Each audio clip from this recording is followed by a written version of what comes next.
bí wọ́n ṣe tò kútúbà yẹn léra wọn kò sí bídíà ni. Apá kan àwọn àfáà ní kódà Ibn Taymiyyah ló kó àdúrà yẹn jọ rahimahullah ta'ala. àwọn kan ní òun ló kó jọ, àwọn kan sì dínà rẹ̀ pé nǹkan ló kó jọ. Wọ́n nítorí pé bídíà ni Ibn Taymiyyah ò sì gbọdọ̀ lọ́wọ́ sí bídíà. Àmọ́ èyí tó rinlẹ̀ jù ni pé òun ló kó jọ. Àwọn àfáà wa ní bídíà ní kìíní. Wọ́n wá gbé bídíà ní títí wọ́n gbé dáràjà rẹ̀ débi pé wọ́n tún kọ sínú al-Qur'an. Wọ́n ń pè ní du'a khatmil Qur'an. Lóòótọ́ tí a rí nínú súnà yìí pé téèyàn bá ṣe àdúrà tán, àwọn sàbí náà máa ń ṣe. Tí wọ́n bá ké Qur'ani tán, wọ́n pe àwọn ọmọ, wọ́n ṣàdúrà fún kálukú wọn fún pé wọ́n fi jàlùbáríkà Qur'ani. Ṣùgbọ́n kútúbà tán kọ sí ara Qur'ani tán ń pè ní àdúrà ìparí Qur'ani ni bídíà ni wọ́n yọ kú. Ó wá pọ̀ bẹ́ẹ̀, ibẹ̀ yẹn kọ́ là ń lọ. So yìí ni a fi sọ wípé khairun nasi qarni, èyí tó lóore jù nínú ìjọ ó ní àwọn ìjọ tó bá mi lò àtàwọn tó tẹ̀lé wọn àtàwọn tó tún tẹ̀lé wọn. Ìyẹn ò sọ wípé ńgbà tán ti wá wí báyẹn a gbọ́dọ̀ kọ́ sí ẹlòmíì mọ́ àfàwọn nìkan. Èyí ń bó ṣe rí nù. Tí a bá wá padà sínú tọ́pìkì wa gan, jálàbí ṣíṣe. Ìta gbàlérò pẹ̀lú pé wọ́n ń ṣe jálàbí ó ní ẹni tí ó bá ní ìdààmú kó wá lọ sọ́dọ̀ ẹnìkan kó wá sọ fún un pé mo ní ìdààmú báyìí báyìí, kí ni mo lè ṣe sí. Lápèjúwe ká sọ wípé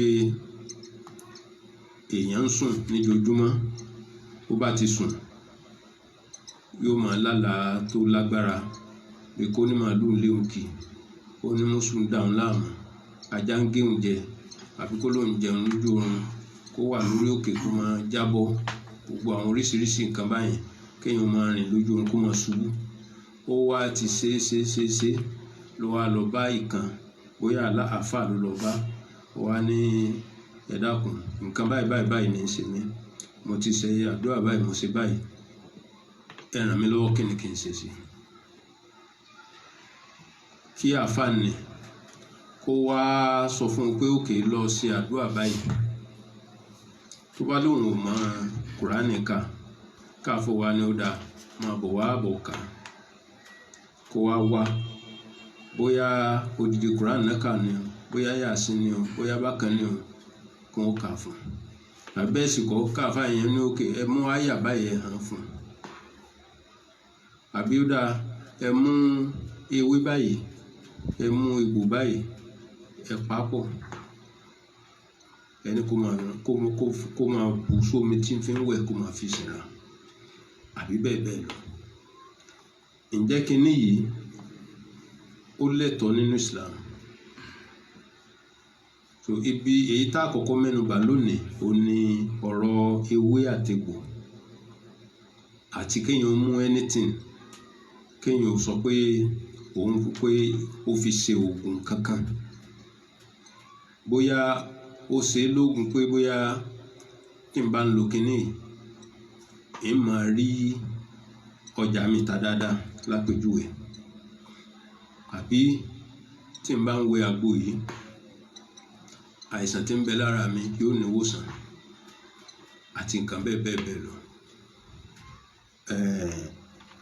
Àkọ́kọ́ níta fẹ́ ká mọ̀ ni pé àwọn nǹkan wọ̀nyí a rí násì kan nínú al-Qur'an tó sọ pé a gbọ́dọ̀ ṣe, pé a rí násì kan tó ní ẹ gbọ́dọ̀ mú ewé àtegbò àbí awọ ẹran tí è ṣe ẹran haram pé bóyá ẹ gbọ́dọ̀ lò fún àǹfààní kankan, a rí násì kan tó sọ. Èyí tá a kàn mọ̀ ni pé ntí Islam bá ti pè ní haram náà ni ká múrú nǹkan bẹ́ẹ̀ ká la fẹ́ fi ṣòro. ṣùgbọ́n tí Islam ò bá ti dákọ pé nǹkan yìí haram ni, tí àfáà kan bá ní haram ni kó múná sí wa.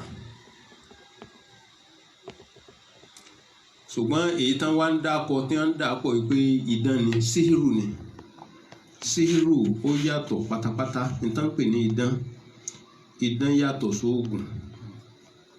Ẹ má dákọ mọ́ra wọn. Èyí mo rí àwọn kan tán lọ gbé wá sí ìkànnú àwọn àfáà wa tán ti lọ, tí wá sí yẹn sọ pé béèyàn bá sóògùn kèfèrí ni àbí kúfùrù ní kéèyàn máa sóògùn. But gbogbo àwọn àlàyé tó wá ń bẹ̀, ẹni tó sọ pé kèfèrí ní kéèyàn sóògùn kò mú násì wá wípé Ànábì sọ pé ẹ gbọ́dọ̀ sóògùn, ẹ gbọ́dọ̀ já ewé egbò kẹ́ fi ṣe àǹfààní. Kò wí bẹ́ẹ̀. Ntí wọ́n kàn tì mọ́ ni pé idán ni. Gbogbo ẹni tó bá sì ti pa idán yóò jìyà. Kí wá ní idán? Kí lóògùn? Nta àkọ́kọ́ fẹ́ mọ̀ nù. A wá padà sínú èdè Lárúbáwá. Báńkà nísàlẹ̀ ńbẹ̀ yẹn. Nǹkan pè ní asíhìrù, idán. Kullu amrin yakhfa sababuhu. Ntí wọ́n ń pè ní idán nínú èdè Lárúbáwá tán pè ní síhìrù, ó ní kullu amrin yakhfa sababuhu.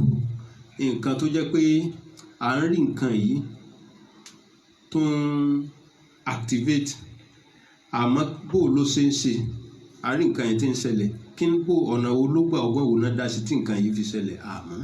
Wa yutakhayyalu ala ghayri haqiqatihi. Tó wá jẹ́ pé ojú tá a máa fi wo nǹkan ni a máa wò ní ìwòyanu tí ó máa yà wá lẹ́nu pé bó ní kíní ṣe ṣẹlẹ̀, tó sì a wá máa rò pé nǹkan yẹn wípé agbára kan ni, ṣùgbọ́n a kàn rí bẹ́ẹ̀ ni. Ọ̀tọ̀ ni tí ń ṣẹlẹ̀, ọ̀tọ̀ ni báwa ṣe ń rí. Nǹkan pè ní idán. Wa yajri majra at-tamwihi wal khida'.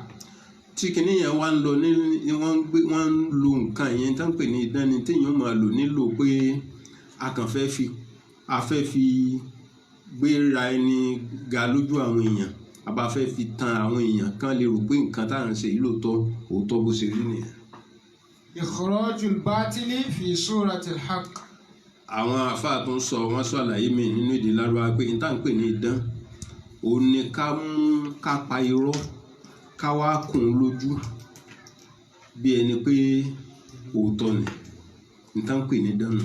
So nǹkan pè ní idán, tá bá wọnú Al-Qur'an, ká padà sí torí ìtàn idán tó pọ̀, èyí tó ga jù nínú ìtàn idán tí Qur'an pa fún wa, òun ni ìtàn Ànábì Musa àti àwọn ìjọ Fáráò. Ó wá ní ìtúní bikulli saharin alim. Fáráò náà ní ẹ lọ pé gbogbo òpìdán wá tí wọ́n mọ̀ nípa idán dáadáa, wọ́n wá pè wọ́n dé. Ẹlòmíì ó mú okùn ó sọ́lẹ̀ ó dejò. Ẹlòmíì ó pidán, ó mú erin jáde, ó mú ẹ̀fọ̀n jáde, ó mú kìnìún jáde, kálukú sá ṣe idán rẹ̀. Ọlọ́run wá ní ìwọ Musa, alki ma fi yaminika. Ọ̀pá ọwọ́ rẹ̀ tí ń bẹ lọ́wọ́ ọ̀tún rẹ̀ nì jùlẹ̀. Talqaf ma sanahu. Gbogbo nǹkan kó kalẹ̀ nì pátá tó jẹ́ irọ́ nì, ọ̀pá rẹ̀ ó sì kó gbogbo ẹ̀mí yányán. Ntí àwọn tọ̀hún ṣe idán ni. Okùn tán jùlẹ̀ tí wọ́n ní kó máa di ejò. Okùn nì tó wá dejò táwọn èèyàn rí pé jò ni, kìí ṣe jò. Àmọ́ téèyàn bá ń rí ejò lèyàn ó máa rí, èyàn ó sì máa sá fún un. Nǹkan pè ní idán nù. Ṣùgbọ́n tí ò bá tún wá yé wa báwọn, a tún wá lè lò lọ́nà mi pé a rí àwọn míì wọ́n tán bá ṣe gbájú ẹ̀, wọ́n wà ní àwọn ní máṣíìnì owó kan. Máṣíìnì owó yìí wọ́n ó fi tẹ owó jáde téèyàn ó rí pé owó ni wọ́n tẹ̀ jáde lóòótọ́.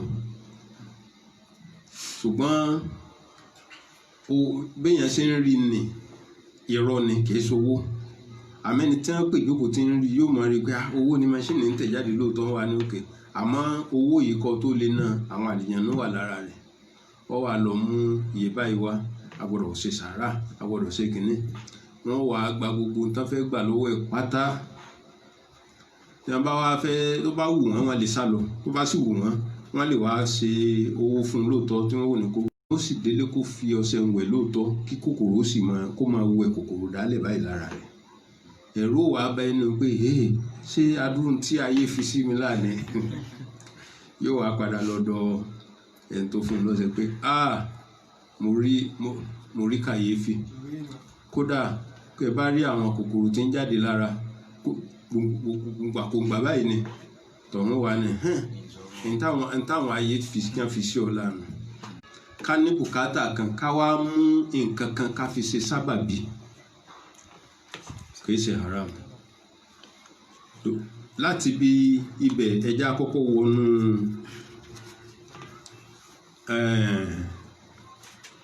ìtàn Bani Israel nígbà tí anabi Musa alayhi salatu wassalam àtànábì Musa àtàwọn anabi Yusha wọn bẹ́ẹ̀ tí wọ́n lọ. Àpótí kan bẹ tọ́lọ́run ròyìn àpótí náà nínú Al-Qur'an pé àwọn Bani Israel wọ́n ní àpótí kan. Àpótí yìí ni wọ́n máa fi ṣe nǹkan, ó jẹ́ bí nǹkan ìṣẹ̀ǹbálẹ̀ wọn. Wọ́n mú bí ìṣẹ̀ǹbálẹ̀ ni àmọ́ nǹkan ogún ẹ̀sìn wọn náà ni. Wọ́n wá mú àpótí gẹ́gẹ́ bíi pé òun ni wọ́n máa fi ń ṣẹ́gun ọ̀tá tán bá fẹ́ jagun. Àmì ẹja kàkó lè yé náà. Tawassulu Bani Isra'ila bit-taghut. Qala ta'ala wa qala lahum nabiyyuhum inna ayata mulkihi an ya'tiyahumut tabutu fi sakinatin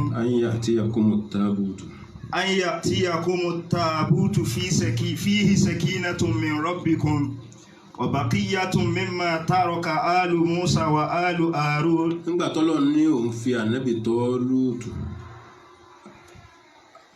àwọn kan láànábì ni àwọn kan ní ẹrú Ọlọ́run ló yàn fún yín. An ya'tiyakumut tabutu.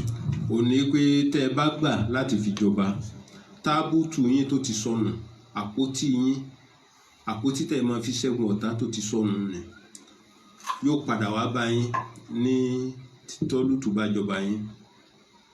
Yẹn ni pé Tọ́lútù ó bá yín dá àpótí ní padà wá.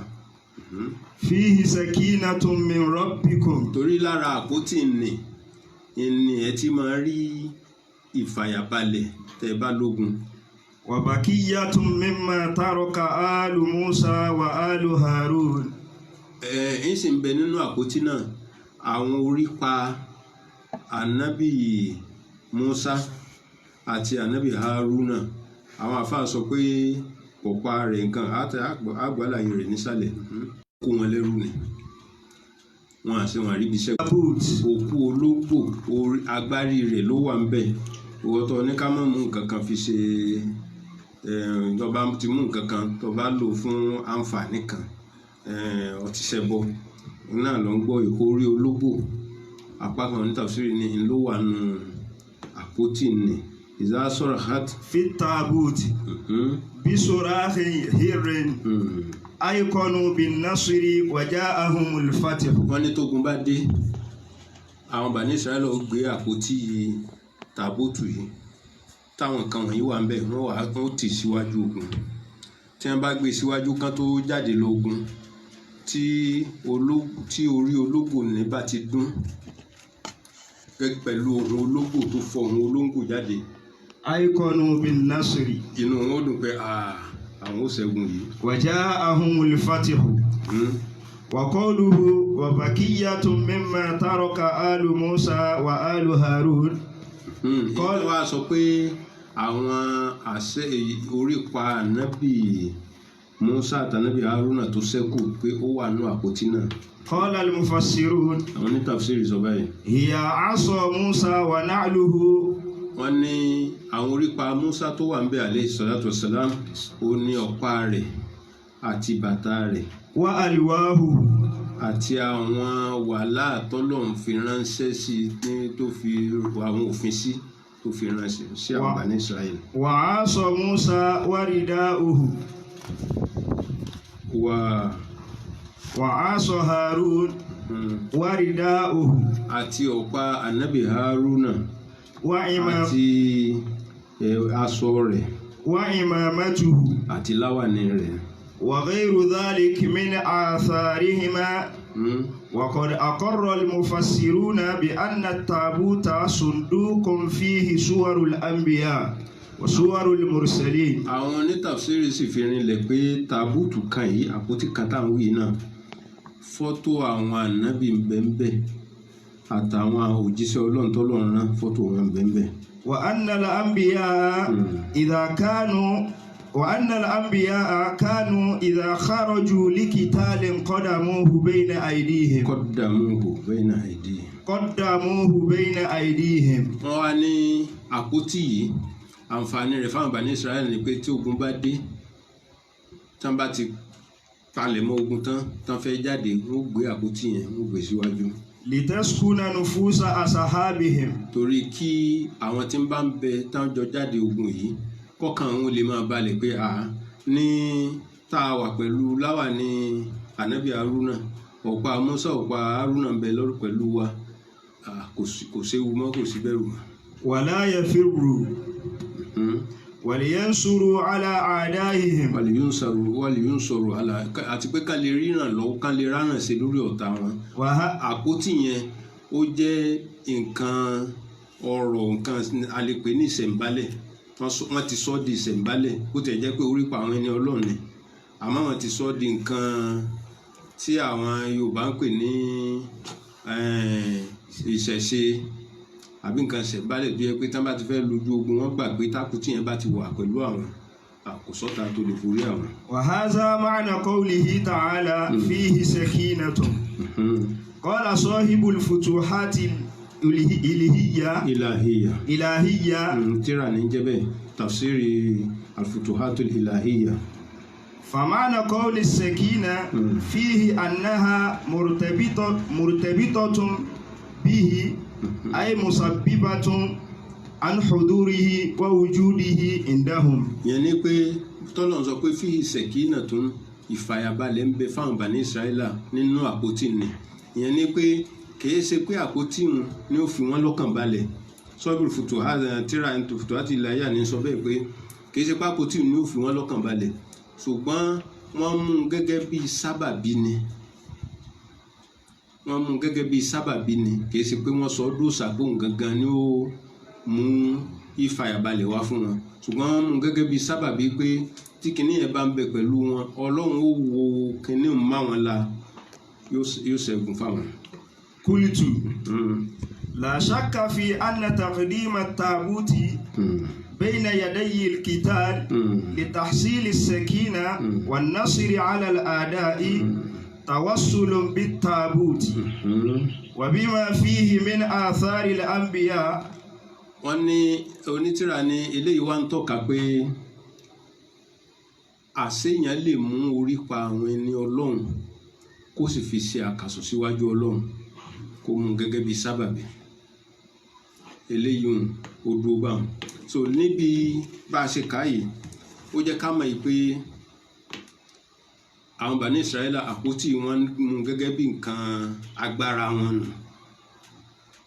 so fún de eléyìí àṣeyàn lè mú nǹkan kan nínú orípa àwọn ẹni Ọlọ́run kó sì máa lò gẹ́gẹ́ bí nǹkan tí ó máa fi bí abùkátà rẹ̀ èèyàn ò sọ pé ó ti ṣẹbọ. tàbá tó wá padà sínú ìtàn àwọn ànábì Ọlọ́run ọ̀pá Musa tá à ń sọ yìí gan-an ṣebí pọ̀pá yìí ó gbà lọ́dọ̀ ànábì Ṣuaibu nígbà tó lọ tó sá kúrò ní Egypt tí Fáráò náà ní ká pa tó sá ọ̀rọ̀ ànábì Ṣuaibu tó sá lọ ibẹ̀ ló ti jogún pọ̀páànì kìí sì ṣe pé pọ̀páànì jẹ́ pé kìnnì kankan nǹkan ń lò ń fi ń daran ni nígbà tó wá kú ńbẹ̀ tí ń padà lọ ilé padà pẹ̀lú ìyàwó ẹ̀ ńlọlọ́run sọ pọ̀páànì di pọ̀pá àṣẹ mọ́ lọ́wọ́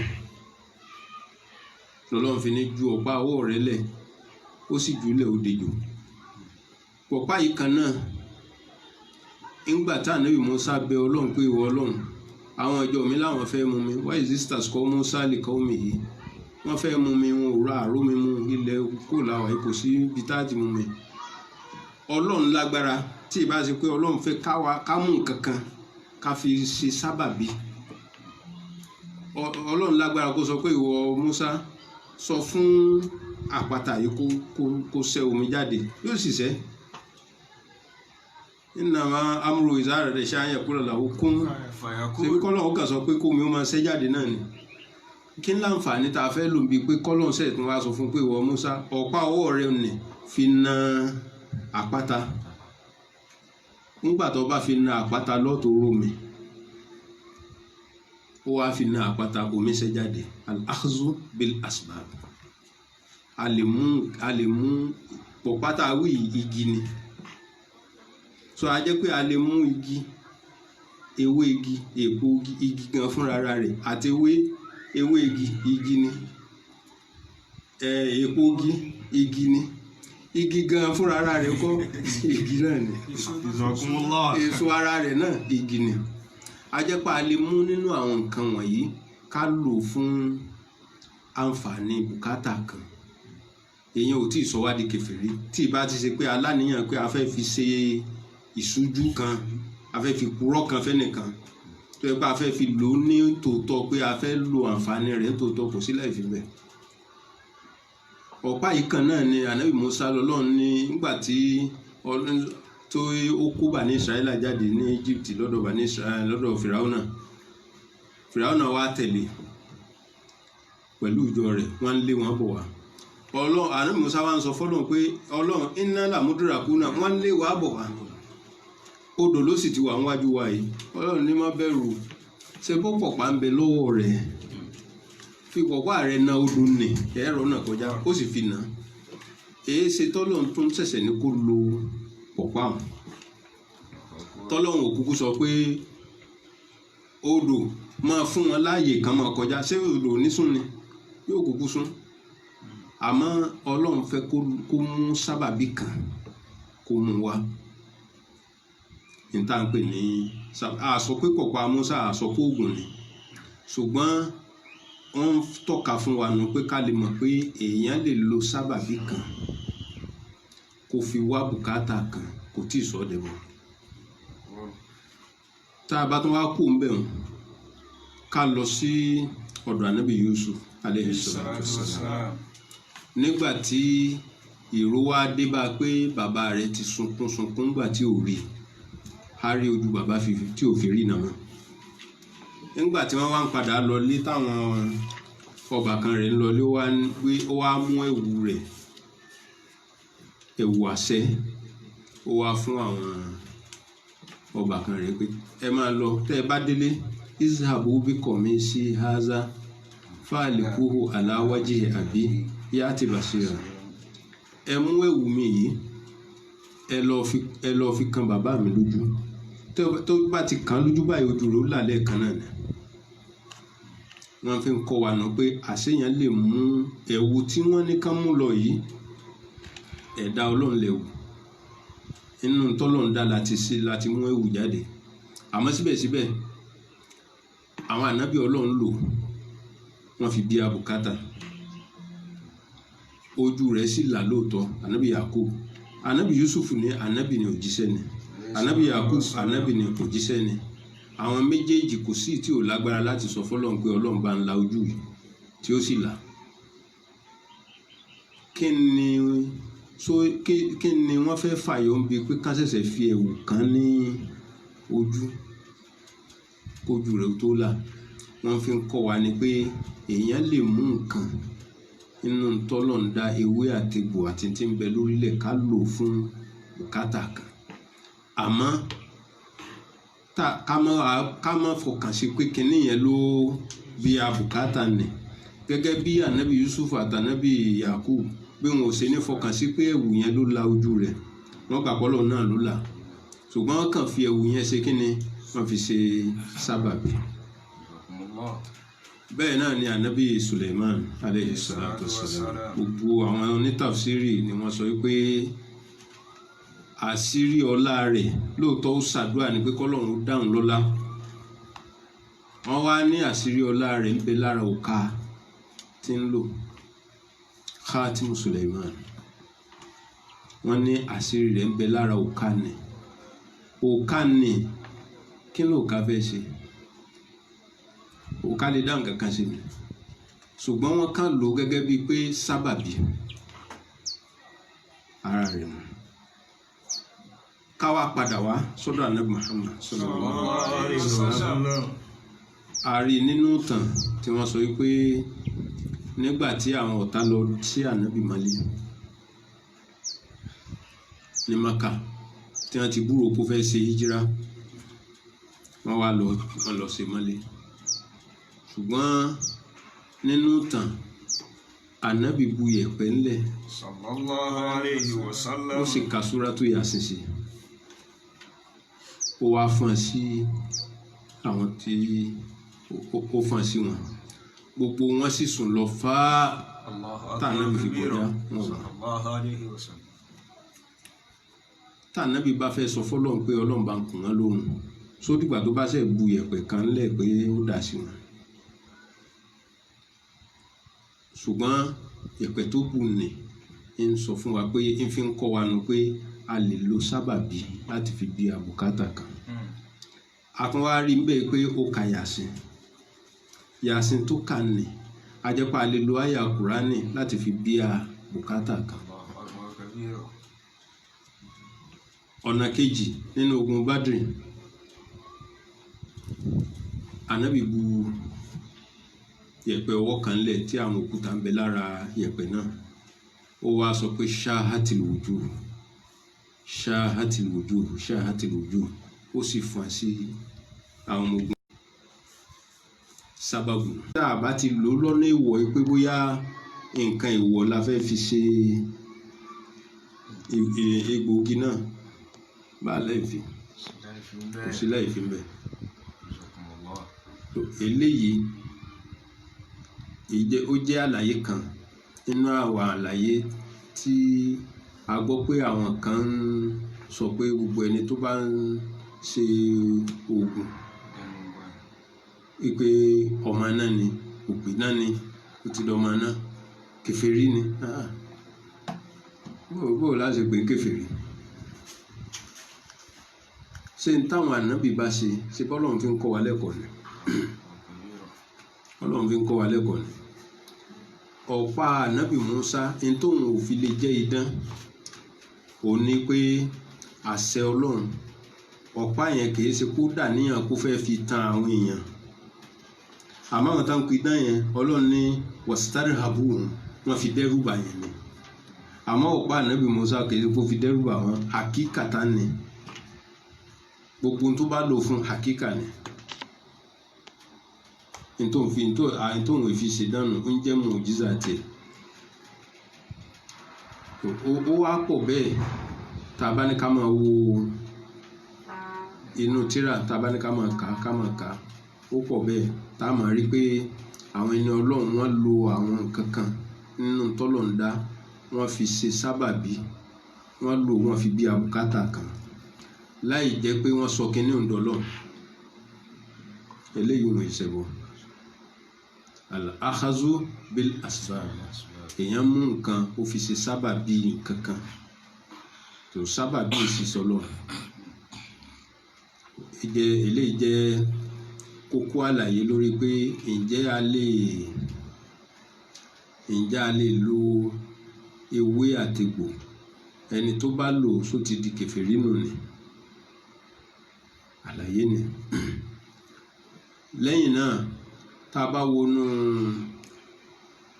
hadisi Ànábì sallallahu alayhi wa sallam wípé ma'u Zamzam lima shuriba lahu, omi Zamzam nta bá torí ẹ̀ mú iná ni ó ṣiṣẹ́ fún ó ti di sábàbù, ó ti ń lóògùn bẹ́ẹ̀ pé nta bá torí ẹ̀ mú ni ó ṣiṣẹ́ fún.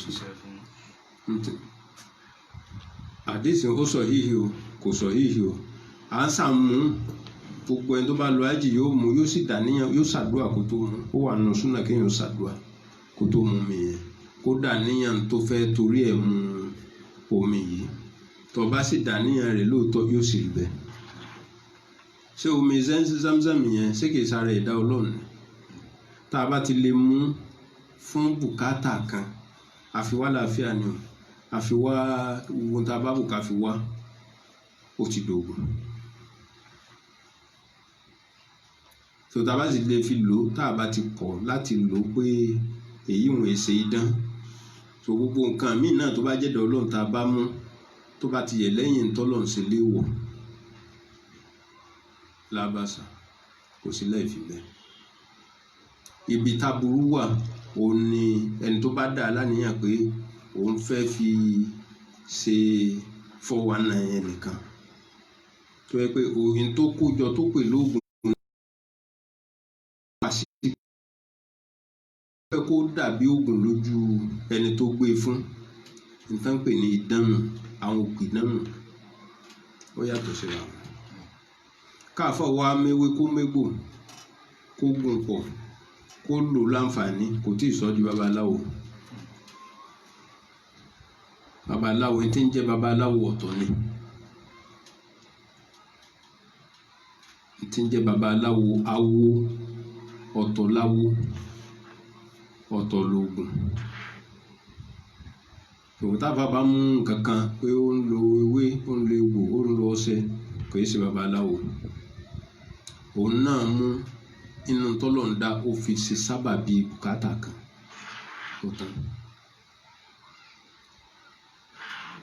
Àwa tó bá di ọ̀sẹ̀ tí ń bọ̀ insha Allah, àwọn àlàyé sì tún kù, torí àwọn kan ní ká mọ̀ mọ̀ tú, wọ́n ní àwọn kan kà sómi ni, àmọ́ àwọn ò lè hàn, àmọ́ àwọn lè kà sómi. Èyí tó kà sómi ni ṣé ọ̀rọ̀ bàbá rẹ ni? Èyí tó kà sómi tó ní ó lè kà sómi, ó lè mú sọ̀rọ̀ bàbá rẹ ni.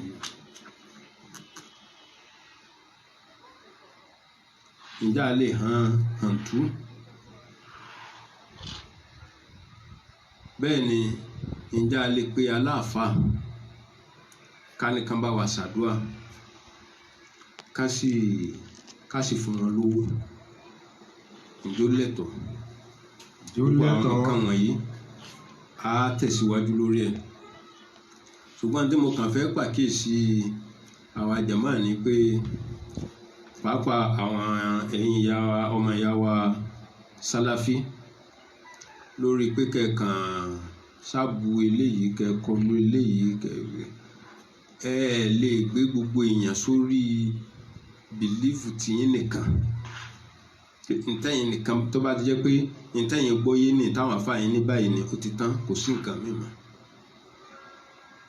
Torí àwọn àfáà yín gangan fúnra ara wọn náà ń takora wọn. A rí inú àwọn àfáà yín náà tán pera wọn ní kèfèrí. A rí inú àwọn àfáà yín náà tí wọ́n ti ṣe, tí àwọn náà ti sọ̀yàn nù, tá ti ṣe oríṣiríṣi pé eléyìí kèfèrí ni, eléyìí kìíní ni, tí wọ́n padà tó ń túbá. Irú àwọn báyìí tó bá di ọ̀sẹ̀ tí ń bọ̀, màá mú àwọn sáǹpù díẹ̀díẹ̀ wá nínú àwọn àfáà yín. Èmi ò sọ̀rọ̀ lónìí, tẹ́ ẹ bá tún bí lọ́la, ọ̀tọ̀ ni ìdájọ́ mi tí ó tún dá. Màá mú sáǹpù rẹ̀ wá fún yín, tó sì jẹ́ nínú àwọn àfáà yín, nínú àwọn àfáà Saudi tó yẹ pé nínú àwọn ìmáàmù wọn gan ni. Màá mú wá pẹ̀lú fídíò gan ni, tí kó má dàbí pé irọ́ ni wọ́n pa wọ́n kàn lọ kọ kinní kan sí tírà kan wọ́n ń kà màá mú wá pẹ̀lú fídíò rẹ̀ òun ó sọ̀rọ̀ ní lónìí ó sọ pé nǹkan yìí ò dáa ó sì tún sọ̀rọ̀ ó sì tún di lọ́la àwọn tó bí òun kan náà lórí pọ́ìntì kan náà lórí ìbéèrè kan náà nísìnyí tún sọ pé kò ṣe nǹkan kan. lọ́ba ọkùnrin lẹ́rìí. bẹ́ẹ̀ ni a sì mú fídíò inú àwọn àfáà yín tó túbá tó ní kí gbogbo ẹni tó ń sọnù kan foríjìn a mú fídíò tiẹ̀ náà wá. bẹ́ẹ̀ náà sì ni àwọn ọ̀gá yín ní Saudi tẹ́yìn tẹ́ wà nílẹ̀ tẹ́ ń sọ pé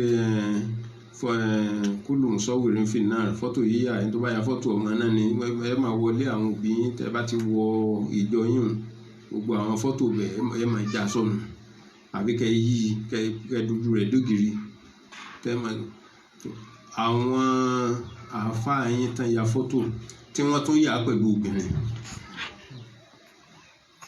àtàwọn tán ba obìnrin lọ́wọ́ nù àwọn ọ̀gá yín lọ́rùn gbogbo ẹ̀ máa mú àlàyé rẹ̀ wá ní sátidé tí ń bọ̀ insha Allah lẹ́yìn tá a fi mọ̀ yí pé gbogbo wàhálà ìtẹ̀yìn fìtínà àwọn mùsùlùmí níbi ìtẹ̀yìn sí kìíní àwọn tí wọ́n gbéṣẹ́ fún yín gan ò mú lé tó bẹ́yìn ṣe mú yìí wọn ò mú lé tó bẹ́ẹ̀ tí wọ́n bá tiẹ̀ mú lé tó bẹ́ẹ̀ gan ọlọ́run gan tó bẹ̀ wá níṣẹ́ tó ní ká pèpè sójú ọ̀nà tó ó ní ká pè bil hikma ká fi làákàyè ká fi ṣe wáàsí tá a bá sì ṣe kó jẹ́ wáàsí tó dáa ẹ̀yin ò wá fẹ́ gbà pé ẹnìkan mọ́mọ́ àfẹ̀yìn nìkan nínú àwọn aṣáájú Saudi mo tó lè mú fídíò ẹnìkan wá tí ń sọ pé bìlíìfù pé ká máa sọ pé àwa la alùsùnà àwa la mọ ẹni tí ò bá ti tẹ̀lé lánàá wa káfíìrì ni fásik ni kìnìkan ó ní nǹkan yẹn àwọn ń tayọ àlà ni ó láwọn ò ní nǹkan kan ní Mẹ́kà àti Mádínà ju mọ́sálásí méjèèjì tó wà lọ́dọ̀ àwọn lọ ní táwọn fi ju àwọn ìlú mìíràn tó bá ti yẹ lẹ́yìn yìí ń bá kan náà làwọn ń mú fídíò àfa tó sọ bẹ́ẹ̀ wá nítorí òde máa mú fídíò wá ni pé tí n bá mú un ní kéwu rẹ̀ tá n kà ní pépà wọ́n ní àwọn lè ní mo gbọ́ lárúbáwá pé èmi ni mo kọ́ fúnra ara mi mo kàn kà àmọ́ bí n bá ti ń sọ ẹyọ kọ̀ọ̀kan ń máa mú fídíò rẹ̀ wá ń sì máa ṣó rẹ̀ fún yín léyìí tí a kìlọ̀ fún yín ni gbogbo ìtẹ̀ ń ṣe ẹ sọ̀rọ̀ lónìí ẹ tako kẹ́ni ẹ rí i pé àwa Súfì ti dákẹ́ ti pẹ́ kẹ́sì ló já dákẹ́ ni pé ojú ń tì wá ká máa sọ pé kódà ká máa sọ pé mùsùlùmí méjì ń takora wọn ìtìjú ni lójú àwọn tí ì ṣe mùsùlùmí ká má tẹ̀ wá sọ pé àfa sáfa ìmáàmù sí màmù káwa kébékélé yóò máa gbé kèfèrí lélẹ̀ ẹnì kejì náà bá ti wá sí kèfèrí lélẹ̀ kò sínú ìlànà wa ṣùgbọ́n tá a bá ń tìràn mọ́yàn lọ́rùn tá a bá dákẹ́dákẹ́ dídìde táwa dìde tá a ń fèsì nísìn àwa kọ́ la lẹ̀bi ẹ̀yin ilẹ̀ ìjà gbádùn jẹ́jẹ́ wa la jòkó báyìí pé bá fi wá lè jẹ́jẹ́ wa ni tẹ́ ń lo ìlànà tiyín kò sẹ́ni tí ó dà yín láàmú kẹ́ ẹ kúkú tó dé gbogbo wa la mọ̀ra wa pé Islam kan náà ni wa Zumura ń bẹ Adabi ń bẹ Markazi ń bẹ gbogbo wa náà là ń jọ ń bẹ bẹ́ẹ̀ oníwìrìdì ń bẹ Kàdíríyà Tìjàníyà à ń bẹ ń bẹ ṣùgbọ́n bá a ṣe wà ìlànà wa ó lè má papọ̀ àmọ́ àní sọ pé kẹ́lẹ́ yìí ó má ṣe tiẹ̀ ṣe kí n ṣe tèmi ni tá a bá tiẹ̀ wá rí ìyapẹnu kọ̀ọ̀kan yóò jẹ́ kínkìnkín àmọ́ kó wá jẹ́ pé ẹ̀yin wá sọ di ẹ̀sìn wípé àtakò gan lẹ̀sìn tiyín òun gangan ni súnà tiyín káyẹyẹ mùsùlùmí ẹgbẹ́ ẹni òun ni súnà tiyín ká sọ pé eléyìí mùsùlùmí ni ká sọ pé eléyìí nǹkan kírun ni kìí ṣe mùsùlùmí ìlànà tiyín nù. lọ́jọ́ kan ẹnìkan lọ bá ànábì Muhammad sallallahu alaihi wasallam. ànábì wà láàrin àwọn sọ̀hábà ó wá ń sọ̀rọ̀ jẹ́jẹ́ sànábì létí àwọn èèyàn wá ń wò pé kí ni ń wí ṣùgbọ́n gbà tá ànábì ò fèsì sallallahu alaihi wasallam ànábì ò sọ jẹ́jẹ́ mọ́ ànábì fèsì ń jáde káwọn èèyàn ó lè mọ ní tí ń sọ nígbà tá ànábì ò fèsì àṣé ọkùnrin yẹn ó wá bá ànábì ní pé kó ànábì ó yọ̀ǹda fún un ọkùnrin kan bẹ nínú àwọn mùsùlùmí pé kánábì ó yọ̀ǹda kó òun lọ pa torí mùnáfìkì ànábì wa ń bí pẹ̀lú ohun tó jákè pé téèyàn ó ti mọ̀ pé kinní náà ò tẹ́ ànábì lọ́rùn rárá alaysa yashhadu an la ilaha illallah wa anna muhammadan rasulullah ẹni tó lọ fẹ́ pa yìí ṣé kò gba la ilaha illallah muhammadan rasulullah ni kèé wí ni ó ní kàn wí lẹ́nu ni wala shahadata lahu kò dọ́kàn rẹ̀ ànábì tó wá bí pé alaysa yusalli ṣé kèé kírun ni ó ní bàlá wàlá salata lahu ń kírun àmọ́ irun rẹ̀ irun kárí mi ni kìí ṣe irun gidi èsì tá ànábì fọ̀ fún ni pé ulaika allazina nahaniyallahu anhum sọ ti rádìsì náà ọ ti rí ń ṣe méjèèjì ni èèyàn gbọ́dọ̀ fọwọ́ aburú kan àmọ́ ẹ̀yin tẹ́ wà nísìtẹ́ lẹ́yìn ẹ fẹ́ tẹ̀lé súnà ẹ̀yin ẹ̀ sì tẹ̀lé súnà àdìsí tá a kà yìí kẹ́ ẹ gbàgbé ẹni tí ń bá ń ṣe la ilaha illallah tí ń ṣe muhammadu rasulullah mùsùlùmí ẹgbẹ́ yín ni tẹ́ fi máa wá yọ pé eléyìí kèfèrí ni eléyìí ẹlẹ́bọ ni eléyìí ní bídíà ni àletò lẹ́yìn eléyìí kírun eléyìí tó bá wù kó wà lára mi nínú ìmọ̀ òfo ni lójú wọn nígbà tí yóò ti sí irùngbọ̀n èyí ńlá fi ní ẹ má sọ irùngbọ̀n dẹ̀sìn irùngbọ̀n ìṣẹ̀sìn àṣírí irùngbọ̀n ó ti tú látàrí ànábì Muhammad sallallahu alaihi wasallam. àṣírí irùngbọ̀n ti tú látàrí ànábì Muhammad àti káṣọ ó mọ̀kànlẹ̀ méjèèjì ni àṣírí rẹ̀ ti tú látàrí ànábì Muhammad tí ànábì sí tí wọ́n sì ròyìn irú fọ́tò bá ní wípé irùngbọ̀n tó kì àtàṣọ tí ò balẹ̀ wọ́n ròyìn rẹ̀ wọ́n wá fi mùnáfìkì ròyìn ẹni náà aṣọ àṣírí irùngbọ̀n àti aṣọ ò balẹ̀ ó ti tú látàrí ànábì àmọ́ ní sọ lónìí kọ́lọ́run fún wa lẹ́mí àtàláfíà tó bá dijọ́ mẹ́jọ bóòlù àṣírí irùngbọ̀n ṣe tú látàrí ànábì aṣọ mi ò balẹ̀ bóòlù àṣírí rẹ̀ ṣe tú látàrí ànábì tí ń tọ́ka sí pé eléyìí nǹkan ni ẹ̀sìn téèyàn bá ṣe ó dáa àmọ́ kó má gbé nígbè pé tóun bá ti wá ṣe ní òun ti di alùsùnà kọ́lọ́run ọba kó jẹ́ ká gbọ́ yé gbogbo yìí tá à ń yẹ̀yẹ́ àwọn àfa àwọn aṣáájú ẹ̀sìn yìí lórí mídíà kí la fẹ́ gbà mẹ́ kásá lè sọ pé èmi ni mo máa kéwú kí n lè mọ̀ ṣé kéwú tán kí n lè yín lọ́wọ́ ńgbà tẹ́ lọ lé kéwú tó àbí tá a bá ti lè pè nǹkan ní syllabus wọ́n gé n lé yín lọ́wọ́ ni wọ́n bá ti lè gbé syllabus ní wọ́n ti kámpù knowledge rẹ̀ sí orí syllabus jù báyìí lọ. sẹ́yìn náà lè wá jáde sílẹ̀ ẹnìkan ṣe wá sí ní àwọn àfáà tí ò lọ yunifásitì àwọn àfáà tí ò lọ kíní tí ò lọ Albani yunifásitì wo ló lọ. Albani yunifásitì wo ló lọ. ń padà ka àwọn àfáà kọ̀ọ̀kan nínú àwọn àfáà yín tí ò dé yunifásitì.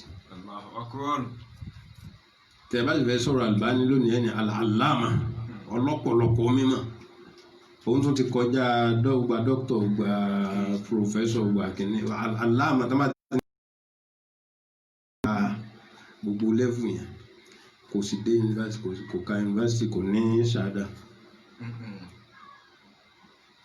sọ̀rọ̀ wà torí pé àwọn àfáà tán kọjá ìyá àwọn bàbá yìí wò pé bóyá wọn lọ yunifásitì ṣé ìyẹn wá ní ká mọ̀ mọ̀ ṣé bí tí wọ́n gbé kalẹ̀ tí wọ́n ìmọ̀ tán gbé kalẹ̀ láwò àbí sàtífíkẹ́tì wọn la fẹ́ wò ni ìmọ̀ tán gbé kalẹ̀ ẹ lọ wò mọ̀ tí gbogbo wọn gbé kalẹ̀ ṣe bá fà kan nílẹ̀ Yorùbá ni wọ́n fẹ́ máa kílèmù pé àwọn ìmọ̀ tí ń bẹ ńlọrin ń bẹ lọ́dọ̀ àwọn náà ṣe bí làwọn àfáà wa nílọrin fi ṣe àdídí wọ́n wá ṣe àdídì ni wọ́n ní gbogbo àfáà tó bá tí ì bá ṣe Ìlọrin kó wá tù wọn kò sẹ́ni tó rí tù. ìwọ tó o sì jẹ́ alùsùnà tó lọ darí ọlọ́kéwú nílẹ̀ Lárúbáwá gbogbo ilẹ̀ Lárúbáwá tó kò jẹ́ tá bá gbé àdídì fún ọ wà dísẹ́nárì. àwọn àfáà tẹ ní òun ò lọ yunifásitì wọn ní sàtífíkẹ́tì náà sí. Ọlọ́run ọba yóò jà gbọ́ yéjú báyìí lọ. àmọ́ inṣàlá tó bá di ọ̀sẹ̀ tí ń bọ̀ fọ́tò àwọn ọ̀gá yín àtàṣírí wọn kọ̀ọ̀kan tí ó jẹ́ ká mọ̀ pé gbogbo ń tẹ́ gbé wà ní àfikẹ́ àjọṣe tẹ́ bá délé. Rabbi qad wa'aztu wa nasatu qaumi man sha'a yakbal man sha'a ya'si man sha'a yazum man sha'a yusni la yadurruni lawmatul lawami ó ti jẹ́ lẹ́gbọ́ yẹn àti wíta wà náà ní báwo kò gbà